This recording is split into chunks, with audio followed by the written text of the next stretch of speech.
Good day, everyone. This is the press conference by Christian Association of Nigeria for Ogbomoso Shown.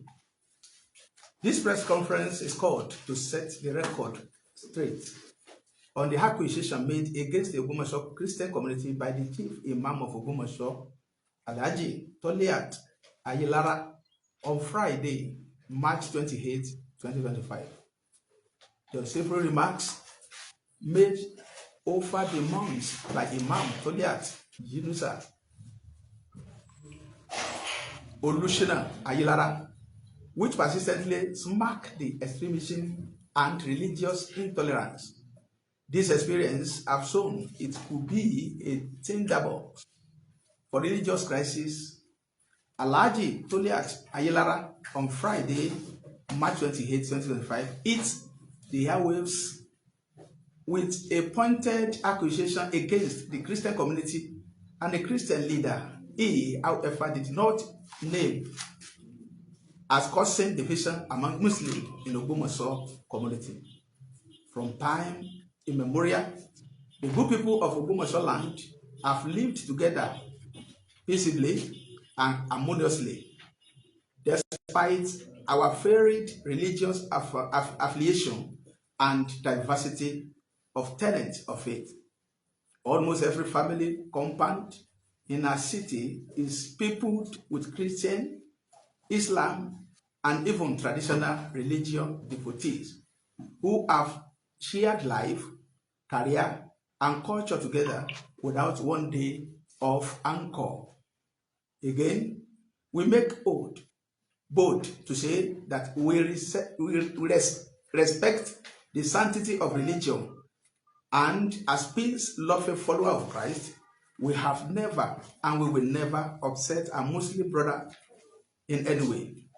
To avoid anything that can rupture the peace of the religion, using religious volatility as a pivot, we have instructed every member of the Ogbomoso Christian community to avoid making any statement that looks like a verbal assault on Imam Toliat Ayilara or any member of Ogbomoso Muslim community. Any post, video, or verbal attack wrecking the religious hatred and intolerance and bigoted demagogue from anyone or group of people against any leader of Islam in Ogbomoso land does not emanate from us, and such people are not acting on our behalf. There is no doubt that our members are now stirred up and agitated in the face of his unwarranted attack by a religious leader of Imam Toliat Ayilara's status. In conclusion, we urge Imam Toliat Ayilara to desist from any utterances that can incite religious crisis in the city. We all know the implication of such a calamity, resulting to blanket accusation against tens of thousands of Christians in Ogbomoso land who never did anything to undermine him or Islam. May the good Lord bless Ogbomoso land. My name is Reverend Moses Adewale Adebola, Ogbomoso Zona Camp Coordinator. Thanks for listening. ẹ máa farabalẹ̀ ẹnu pẹ́ ti kàwá ẹ máa explain ẹ máa mix ẹ pẹ̀lú Yorùbá so láti ṣàlàyé kókó ohun tó wà nínú ìjẹ̀ka fún. Thank you, sir.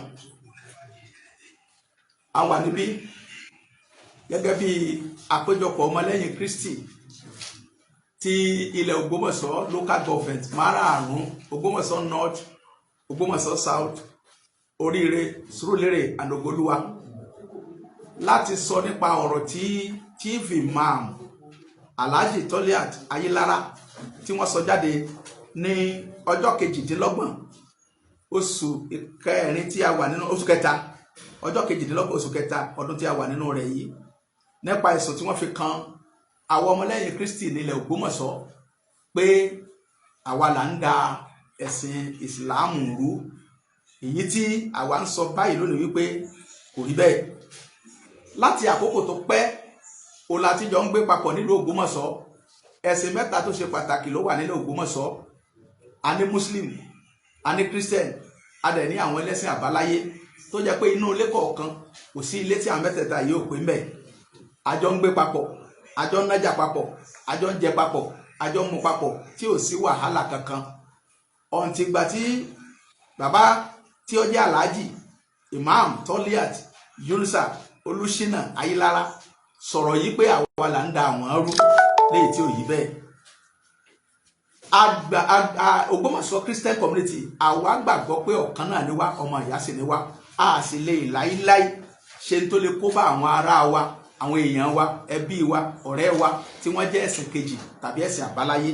Èyí la fi wá síbí lónìí láti wá sọ wípé ohun tí Imam Toliat Yunusa Olúṣínà Ayílára sọ kì í ṣe ti àwa kìrìsìtẹ́nì nílẹ̀ Ògbómọ̀ṣọ́. Bí wọ́n bá lè fìdí ẹ̀ múlẹ̀ pé àpéjọpọ̀ kan tàbí ibì kankan wà táwọn mùsùlùmí wà tí kìrìsìtẹ́nì lọ dàbẹ̀rú, a ṣetán láti gbọ́ kí wọ́n ṣàlàyé fún wa.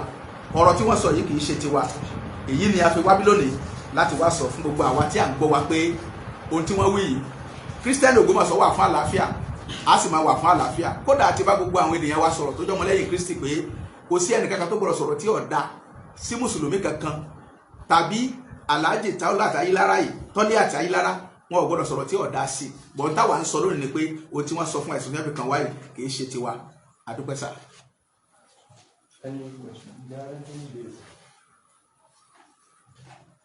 Àbí tí anybody bá ní àfikún lára àwọn tí wọ́n jókòó sílẹ̀. Well, can you contribute?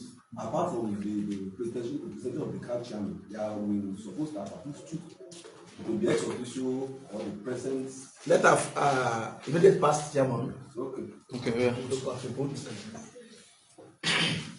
Gẹ́gẹ́ bí ẹgbẹ́ ọmọlẹ́yìn Kristi, gẹ́gẹ́ bí alága wa ti sọ ṣáájú pé ẹ̀sùn tí Toliat Ayílára síbi máa mọ̀ Ògbómọ̀ṣọ́ fi kan kìrìsìtẹ́nì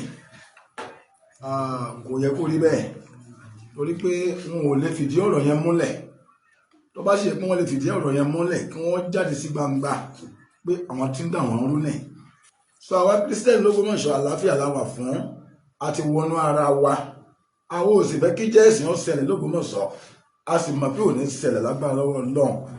So àwa Kristẹni àlàáfíà la wà fún gbogbo ènìyàn. Gẹ́gẹ́ bá alága wa ti sọ, àwa ò ní fi ohun líle retaliate padà sí Toliat Ayílára síbi máa. Ohun líle làwọn fi sọ̀rọ̀ sí wa, àlàáfíà làwọn ń wá. So à ń rọ̀ wọ́n pé irú àwọn gbólóhùn báyìí gẹ́gẹ́ bí aládarí tí wọn bá lè fìdí ẹ̀ mọ́lẹ̀ kí wọ́n mọ́ sọ mọ́. Àlàáfíà la wà fún o gẹ́gẹ́ bí kìrìsìtẹ́nì nílùú Ògbómọ̀ṣọ́. Ògbómọ̀ṣọ́ ò sì ní bàjẹ́, Ògbómọ̀ṣọ́ ò ní dàrú, a ò ní rí jẹ́ẹ̀sì nílẹ̀ wa, bẹ́ẹ̀ ni yóò sì rí.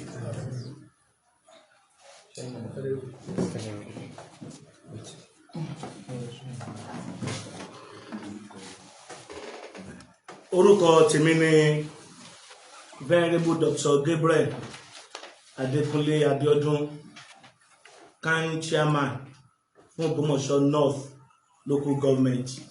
Bí àwọn bá ṣe ṣàlàyé síwájú, ohun tí Bíbélì kọ́ wa òní à ń tẹ̀lé.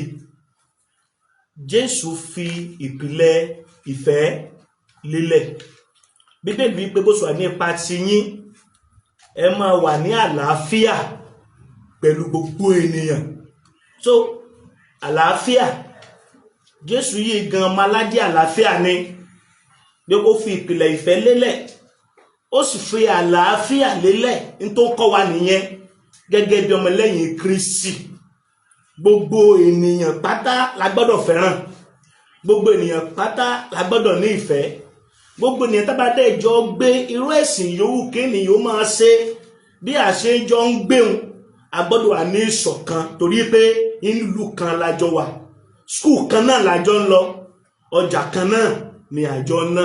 So fún ìdí èyí la ṣe jáde síta wípé ká àpapọ̀ ọmọlẹ́yìn Kristi, Christian Ògbómọ̀ṣọ́ Christian community, kò sí ọ̀nà kankan tí a gbà tá a sì lè gbà láti da ẹ̀sìn Islam rú, kò possible. torí wípé àlàáfíà ò ní àwa wà fún.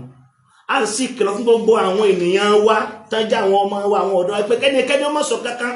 Ìdí nìta pé ẹ̀ tí fi gbọ̀n kankan láti ẹnu anybody, torí wípé a fẹ́ kí ìlú Ògbómọ̀ṣọ́ bí a ṣe ń gbádùn àlàáfíà bọ̀ láti ìpìlẹ̀ wá, àwọn bàbá wa bọ́ ṣe fi lé wa lọ́wọ́ nìyẹn. A gbọ́ nínú ìtàn rí wípé ìjà ẹ̀sìn wáyé rí ní Ògbómọ̀ṣọ́, a sì gbọ́dọ̀ gbọ́ wípé kò ní ṣẹlẹ̀, kò sì ní wáyé. Ọlọ́run yóò sì dì wá mú, yóò sì ràn wá lọ́wọ́. Gba olùgbé Ògbómọ̀ṣọ́ ní orúkọ orí ọ̀fẹ́ Ọlọ́run, a máa wà ní àlàáfíà. Ẹnì kọ̀ọ̀kan wa náà, ilé kọ̀ọ̀kan, a máa wà ní àlàáfíà. Ẹ ṣé, thank you. Ẹ ṣé gan. Láàrin gbàdá mo sí ní orúkọ tèmi lẹ́kọ̀ọ́ sí. Kí crisis kó tó di pé ó fẹjú, Bíbélì náà sọ wípé ìbùkún ni fún olùlàjà. Ṣé káwọn ti gbé ìgbésẹ̀ láti wá peace láàrin ìmáàmù àti kábíyèsí Ọ̀bàdáńdé kó tó di pé irú àwọn statement tí ìmáàmù sọ ló jáde sí? Àwa ò rí crisis kankan ní Ògbómọ̀ṣọ́ gẹ́gẹ́ bí ọmọ lẹ́yìn Kristi, torí pé orí ọ̀fẹ́ Ọlọ́run àlàáfíà la wà fún. Ní tó bá sì kànyàn èèyàn dá sí. Ẹ ṣé. Sir, yes, sir. You can recall that this is not the first time the chief imam of Ògbómọ̀ṣọ́ land, Alhaji Dole Atalira, were making this kind of incitement against Christians in Ògbómọ̀ṣọ́ land. Now, if this kind of attack against Christians, and especially can persist, what do you think the Christians in Ògbómọ̀ṣọ́ land, what do you think should be the next move, the next thing for the Christians in Ògbómọ̀ṣọ́ land? This is a very first time we are hearing this kind of accusation. And with this step we have taken today, we believe that it will never happen and it will never happen again. Thank you. Apart from the message being presented on that said day, have you heard anything from Imam or his followers or any other Muslim body that's against the Christendom, especially in the Ever since then, we've never had any accusation levied against Christianity. We've never had it. Except the messages said I used to send every month. But it was not intentional that I send message to him. It's a bulk message being sent every month to everybody on my platform. So I heard that he made a statement that every month I send message to him. It was not intentional. It's a bulk message. It's a bulk message. So ever since then, we've never heard anything again from him. We are for peace in Ògbómọ̀ṣọ́ land. We are not fighting anybody, and we pray we will not fight. Religious crisis will not erupt in Ògbómọ̀ṣọ́. Amen.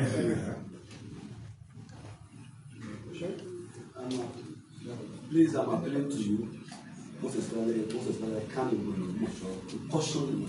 Let me see your colleagues, the Christian leaders, Christians in general in Ògbómọ̀ṣọ́. So that is never a problem.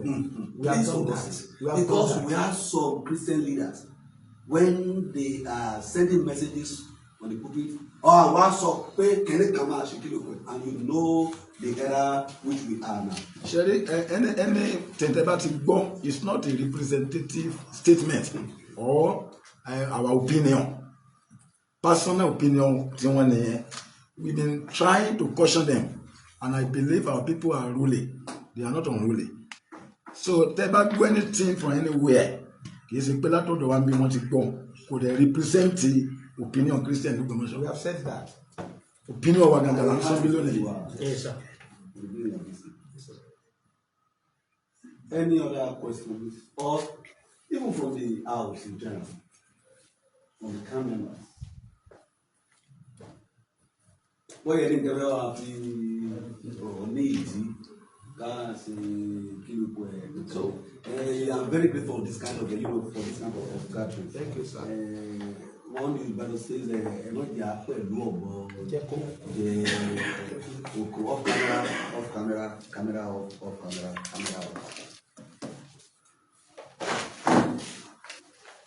Are you with me, my dear cameraman? Off camera off.